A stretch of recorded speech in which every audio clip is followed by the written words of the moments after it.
जो पानी से नहाएगा वो सिर्फ और सिर्फ लिबास बदल सकता है। जो पानी से नहाएगा वो सिर्फ और सिर्फ लिबास बदल सकता है। जो पसीने से नहाएगा दोस्तों वो पूरी दुनिया का इतिहास बदल सकता है। पूरी दुनिया का इतिहास बदल सकता है। Welcome to the my channel Amit Kumar Gola. Like subscribe और शेयर करना बिल्कुल ना भूलें दोस्तों, एंड घंटी को दबाएं एंड रीड नाउ बुक। अपने पूरे करियर और अपनी पूरी लाइफ में हम जिस चीज का सबसे ज्यादा यूज करते हैं वो है हमारा ब्रेन। और एक इंसान का ब्रेन ही उसे एक अचीवर या एक एवरेज परफॉर्मर बनाता है। फर्क बस इतना है कि एक अचीवर को अपने ब्रेन से बेस्ट परफॉर्मेंस लेने के लिए कुछ रूल्स के बारे में पता होता है, जबकि एक एवरेज परफॉर्मर इन रूल्स को फॉलो करने की कोशिश ही नहीं करता। और आज इस वीडियो में हम उन 12 साइंटिफिक रूल्स के बारे में बात करेंगे जिनको यूज करके आप अपनी पढ़ने की या काम करने की परफॉर्मेंस को कई गुना इंप्रूव कर पाओगे। तो आइए जानते हैं कि ये 12 रूल्स कौन से हैं। रूल नंबर 1, हमारा दिमाग एक ऐसा सर्वाइवल ऑर्गन है जो वक्त के साथ इवॉल्व हुआ है। आज से हजारों साल पहले जब इंसान कई खतरनाक जानवरों के बीच जंगलों और खुले मैदानों में रहते थे, तब वो उन बड़े जानवरों जैसे ताकतवर तो नहीं थे, पर उनका दिमाग ही उनकी सबसे बड़ी ताकत था। और लगातार अपने आसपास के अनस्टेबल एनवायरनमेंट में सर्वाइवल के रास्ते ढूंढना ही एक इंसान के दिमाग का मेन काम था। एंड हिस्ट्री इस बात की गवाह है कि एक ताकतवर बॉडी नहीं बल्कि एक ताकतवर दिमाग ही हमेशा सर्वाइव करता है। एंड इसी वजह से हम इंसानों की प्रजाति कई बड़े जानवरों के मुकाबले अपने वंश को आगे बढ़ाने में सबसे कामयाब रही। प्रॉब्लम्स को सॉल्व करना, अपनी गलतियों से सीखते रहना और दूसरे इंसानों के साथ टीम बनाकर काम करना ही हमारे दिमाग की मेन ताकत है। और इसी तरह एक दूसरे के साथ रिलेशनशिप बनाकर एंड अपने दिमाग की इन क्वालिटीज का यूज करके देखते ही देखते इंसानों ने दुनिया पर राज करना शुरू कर दिया। फिर वक्त के साथ इन क्वालिटीज की वजह से हम इंसानों का दिमाग इवॉल्व होते रहा और आज भी एक टीम बनाकर किसी कॉमन गोल पर काम करना, लगातार प्रॉब्लम सॉल्व करते रहना और अपनी गलतियों से सीखना एक स्ट्रॉन्ग ब्रेन के लिए सबसे ज्यादा जरूरी है। रूल नंबर 2 है कि एक्सरसाइज करने से हमारे ब्रेन की पावर कई गुना बढ़ जाती है। आपने ये नोटिस किया होगा कि लोग जब किसी इंपॉर्टेंट टॉपिक के बारे में सोच रहे होते हैं तो वो उठकर चलने लग जाते हैं। और कई बड़े सीईओज जैसे कि सुंदर पिचई का भी ये कहना है कि वॉक करते वक्त उनका दिमाग बेटर डिसीजंस ले पाता है। इसकी वजह यह है कि हम शुरू से ही ऐसी कंडीशंस में इवॉल्व हुए हैं जहां हमारा शरीर कांस्टेंट मोशन में रहता था। और इसी वजह से आज भी जब हम मोशन में रहते हैं तो नेचुरली हमारे दिमाग की इंफॉर्मेशन प्रोसेस करने की पावर बढ़ जाती है। एंड वैसे तो हमारा ब्रेन कई किलोमीटर डेली चलने के लिए बना है, पर अगर हम हफ्ते में सिर्फ 3 दिन 30 से 40 मिनट कोई एरोबिक एक्सरसाइज भी करें तो हमारे ब्रेन की पावर कई गुना बढ़ सकती है। इसका साइंटिफिक रीजन ये है कि एक्सरसाइज करने से ब्रेन में ब्लड और ऑक्सीजन पहुंचता है, जिससे ब्रेन को एनर्जी और ग्लूकोज मिलता है। एंड यही ग्लूकोज और ऑक्सीजन ब्रेन में मौजूद टॉक्सिक इलेक्ट्रॉन्स को खत्म करने के काम आता है, जिसके बाद आपकी मेंटल शार्पनेस और क्लियरली सोचने की कैपेसिटी बढ़ जाती है। रूल नंबर 3 कहता है कि आप किस चीज पर कितना अटेंशन दे पाते हो यह आपके पास्ट और पिछले एक्सपीरियंसेस पर डिपेंड करता है। अगर किसी भी चीज से कोई इमोशन, थ्रेट या कोई सेक्सुअल फीलिंग लिंक्ड है तो आपका ब्रेन ऑटोमेटिकली उस चीज पर अटेंशन देने लगता है।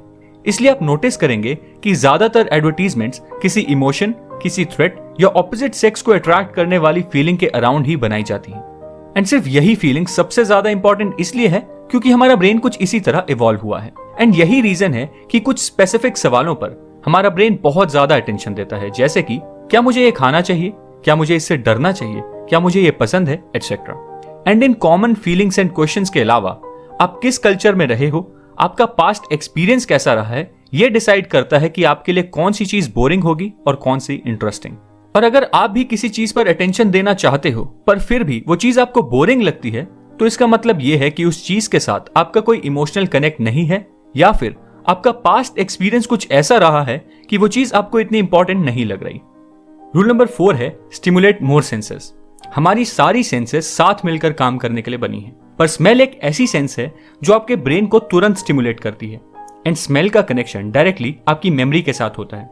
कई बार आपने ये नोटिस किया होगा कि कैसे कोई स्मेल तुरंत आपको या तो किसी इंसान की याद दिला देती है या उस स्मेल से जुड़े किसी पास्ट मोमेंट के फ्लैशबैक में ले जाती है। एंड इस स्मेल ब्रेन कनेक्शन का मार्केटिंग एंड सेल्स में बहुत यूज किया जाता है।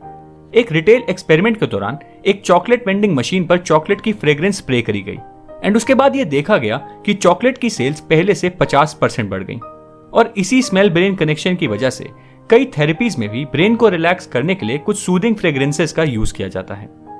रूल नंबर 5 है रिपीट टू रिमेंबर। हमारा ब्रेन किसी भी नई इंफॉर्मेशन को ज्यादा लंबे समय तक स्टोर नहीं कर सकता, क्योंकि जब भी हमारे ब्रेन को कोई नई इंफॉर्मेशन मिलती है तो वह पहले हमारे ब्रेन की शॉर्ट टर्म मेमोरी का पार्ट बनती है, जो कि 30 सेकंड तक maximum 7 pieces of information he store कर सकता है। और शॉर्ट टर्म मेमोरी से किसी भी इंफॉर्मेशन को लॉन्ग टर्म मेमोरी तक भेजने के लिए सिर्फ एक ही तरीका है, उसे बार बार रिपीट करना। रूल नंबर 6 है stressed brains don't learn the same way.